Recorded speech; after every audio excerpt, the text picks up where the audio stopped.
Are you about to do your AM2 and you want to pass that safe isolation first time? Watch this video for more tips. Hi, my name is Neil. I'm one of the trainers and AM2 assessors at Electrical Courses Limited. Today I'm going to show you an in-depth video to the basic safe isolation procedure that will help you pass that safe isolation task first time. In this video I'm going to demonstrate the safe isolation procedure on a three-phase distribution board, a three-phase circuit and a single-phase lighting circuit. I'm also going to discuss the do's, the don'ts, all the tips of each of the tasks. So before we get into the demonstration of it, what is safe isolation? So it is a procedure that we carry out as electricians on circuits and installation. It's a way of de-energizing them to prevent them from causing harm during our normal work, such as installation work, maintenance of electrical equipment, inspection and testing. And we do it to prevent ourselves and others from getting electric shock, burns, or even worse, fatal injuries. Safe isolation procedure of a three-phase distribution board. So behind me I've got a three-phase distribution board, and the idea is to safely isolate this whole distribution board. It might be the whole installation, or it might just be this board. So I need to make this safe so I can go and do whatever work I'm doing within that board. For this demonstration, we are going to say that there is no access to isolators before the DB, such as this isolator here. So we are going to have to isolate at the main switch. That's the point that we carry out all our tests. So the first thing we do is ask for permission. So then we go to the users, the owners, managers, etc. and we say, I'm going to isolate now. Is that all right? So you get your permission. The next thing is we need to switch off and lock off. We like to call it here solo, switch off, lock off. We're going to switch off from the bottom up. So we'll make sure that any loads are not connected into the circuit, such as things plugged into the sockets. Okay. We are going to ensure then our circuit breakers are switched off, and then our main switch.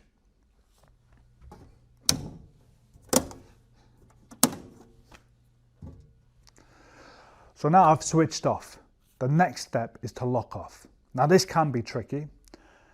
So we have to lock off at the main switch, and then we need to take the board cover off. You may want to just switch off first, then take the board cover off, and then put your lock off device on straight away. That's fine, as long as you don't forget to put that lock off device on that main switch. All right. But in this case, I know that this cover can be taken off with the locking device on. So we have lots of different locking off devices within our industry. Okay, this yellow one here fits the Schneider boards lovely. Okay, and how we use this is you get the device like that, you open up the device, and then you push these two prongs. The next thing we do is just place the two prongs within the two holes on the side of the trip switch, so we can just see here. Then we push the locking off device down, and now that forms a loop, so we can put our padlock through the loop. There are many others, like I've just mentioned. Okay, so sometimes some locking off devices don't work depending on the manufacturer of the distribution board and protected devices. They can fall off, they're a bit flimsy, or they just don't do the job. So you can get plenty of others. So how we do this one is we just push the bottom up, and then the prongs come into position, and then we can place the two prongs within the main switch again, and then we put the padlock through the hole. And then finally this nice cheap one you can get off eBay, a few quids. These will fit any of them. The only problem is they can leave a mark on the switch.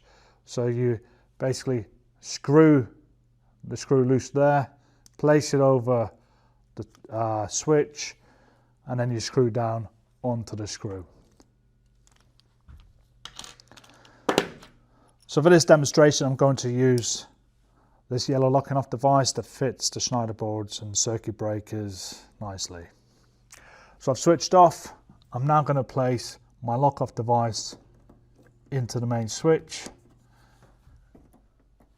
Make sure it's fitted correctly. I've got my warning notice, my padlock, and the old trusty key. So I'm going to place that through the lock off device, and that now keeps it locked in place. Warning notice clearly in vision there, and my key goes in my pocket. One mistake that happens a lot is this, where candidate does everything almost correctly, but forgets that the key is still within the padlock. Got to make sure that goes back into your pocket, not on top, not in the padlock. All right, so next thing is, need to take that board cover off.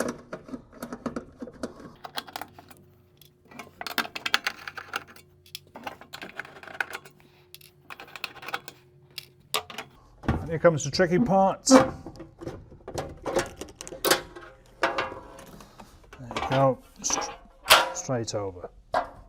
Now it does work with the Schneider boards, but if you do find it too tricky, then it's fine, as long as you remember that main switch is off before you take that board cover off.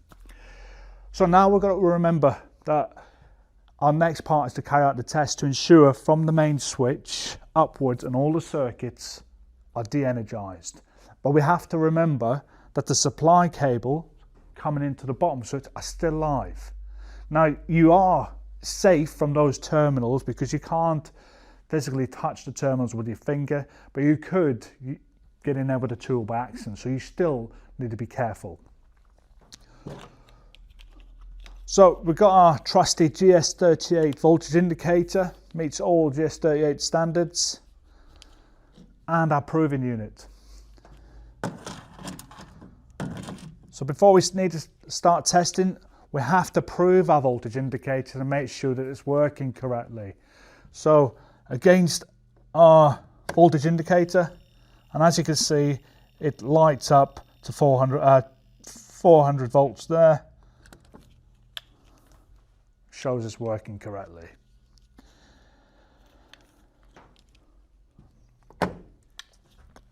Our next step then is to carry out the test procedure on the main switch, on the top terminals, the outgoing terminals, because that is where I want to make sure that it is dead, so then I can carry out any work from there upwards in the DB. So the order is purely up to yourselves, whichever order you prefer to remember, okay? So I'm going to start off with my earth first, and if you noticed, I put my test probe straight on the earth. So if I do go to a line terminal, then that is within the terminal. If I go the other way around and place this on a line terminal first, and the circuit is still energized, that could mean that this other probe is still live. All right, so I'm going to go to the earth terminal first, and then I'm going to go simply to neutral. Again, I can see that no volts showing up. I've now gone to line 1, line 2, and line 3. So that's my earths done to neutral and the 3 lines. So that's 4 combinations so far. I'm now going to do my neutral to my line. So neutral to line 1, neutral to line 2, neutral to line 3. So that's another 3 combinations done, so that's 7. And if you notice, I've got the screen pointed towards me so I can see if it lights up or not. And now lastly, I'm going to go between the lines. So remember, as soon as you put that tip on one of the lines, if it is live, then this probe could become live. So we need to be careful at this point. So line 1 to line 2. Line 1 to line 3. Line 2 to line 3. That's my final 3 combinations. So I've done all 10 combinations now. Now the last part of the procedure is to make sure that this voltage indicator wasn't damaged during the testing process. Okay, so I have to reprove it. So proving it for a second time. And there we go. So that's proved to be fine. I can now start the work. So I would tell the assessor the distribution is safe to work on. Now I'm going to show you how to do safe isolation on a single phase lighting circuit. So when we do safe isolation on a circuit, we may have to leave other circuits live so it doesn't interrupt people using different types of circuits such as lights, sockets, etc. So in this task we're only going to isolate the lighting circuit, and I can see it's clearly labelled up, so that is what I'm going to isolate. So first of all, we start by asking for permission. So you ask the users, the managers, the people who control those circuits effectively. Get your permission, and then we follow switch off, lock off, solo, switch off, lock off. So I'm going to switch off that circuit breaker. You noticed that cover stays on. That cover does not move. I don't need to go in there. Okay, all I need to do is work on this point here, the light. So I've switched off. I've got my locking off kit. So I'm going to place firstly my lock off onto the protective device.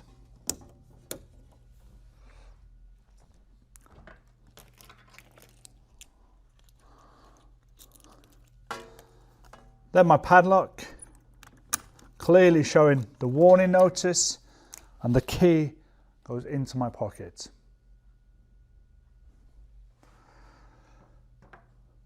So now I've switched off and locked off. I can now go ahead and work on the lighting circuit. So I'm going to get that ready.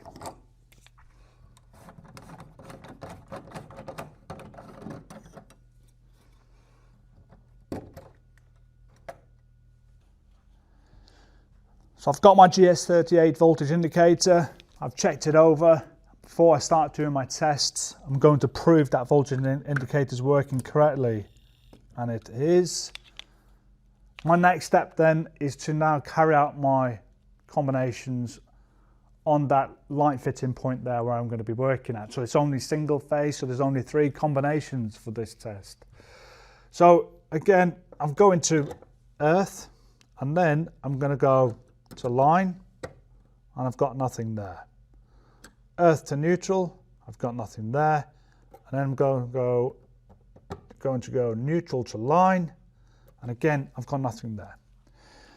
All right, so we're halfway there. We've still got to test the circuit again, but after we've operated at least one of the switches, just in case the circuit was in an open circuit situation before we started testing. So I'm going to do the test all over again. Earth to line, earth to neutral, neutral to line.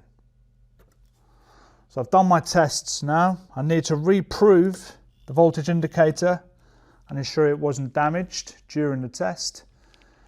And now I can tell the assessor I'm ready to work on that circuit. It's safe. Now I'm going to do a demonstration on safe isolation procedure for a 3-phase circuit. So I'm going to choose the commando socket down here, 3-phase commando socket. I'm going to isolate at the isolator. The scenario here is that I need to change the isolator or do something within the isolator.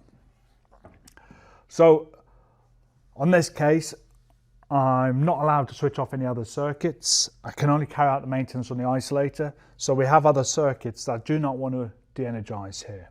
So I've got my 3-phase socket circuit clearly labeled up here.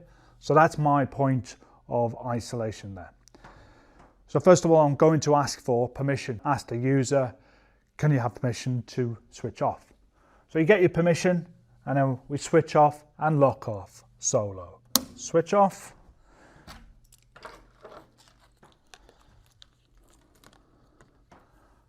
lock off.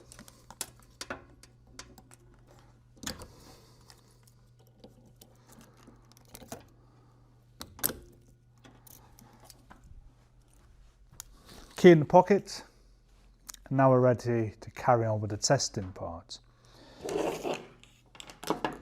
So now, as far as I'm aware, this has been switched off, but I'm going to confirm that with my tests. So I need to gain access to the terminals where the cables are coming in to the top there.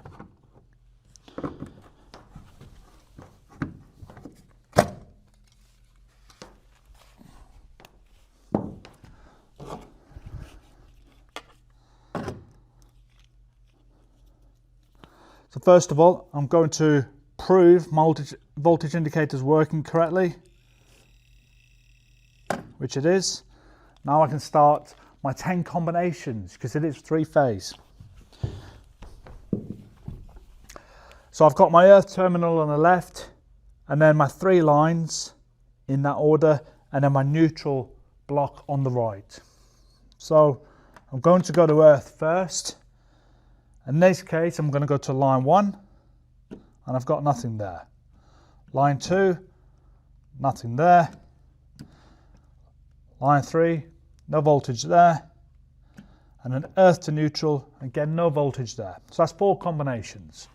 I'm now going to go between my neutrals on my line. So neutral to line 1, no voltage. Neutral to line 2, no voltage.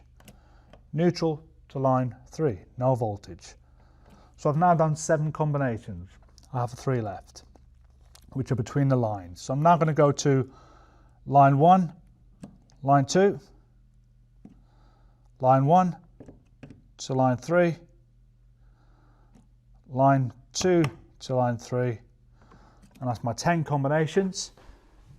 Then I need to reprove my voltage indicator to make sure it wasn't broken during the test, and that's fine.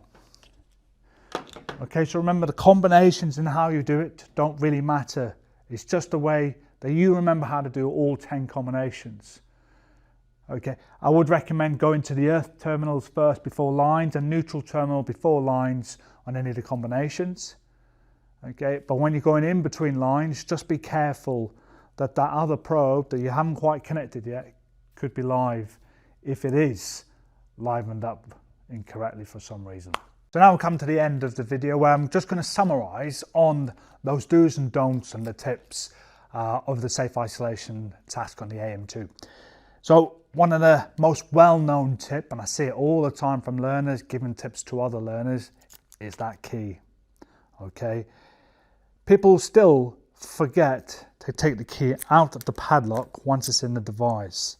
So that key, as soon as you've locked off, that key should go straight in your pocket and left there. Show it clearly to the assessor if you like.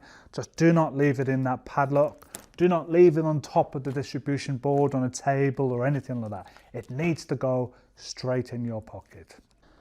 The next tip is the warning notice. Candidates sometimes forget to put the warning notice off the lock-off device. They leave it in the box or somewhere in the bay, and they forgot to place that on. All right, so warning notices are there to tell people that there is a reason why that's locked off, and sometimes they can give details of the electrician. So if somebody needs access to that circuit, then they can contact them through the details there. The next tip, and I've mentioned it earlier, is when that board cover comes off, for safely isolating the distribution board or the installation, that main switch has to go off. It needs to go off. If that gets left on while you're taking the board cover off, you've now got everything in that board live, and it's deemed to the AM2 assessor that that's a dangerous situation. All right, so make sure that that main switch goes off before you physically take that board cover off. The next don't.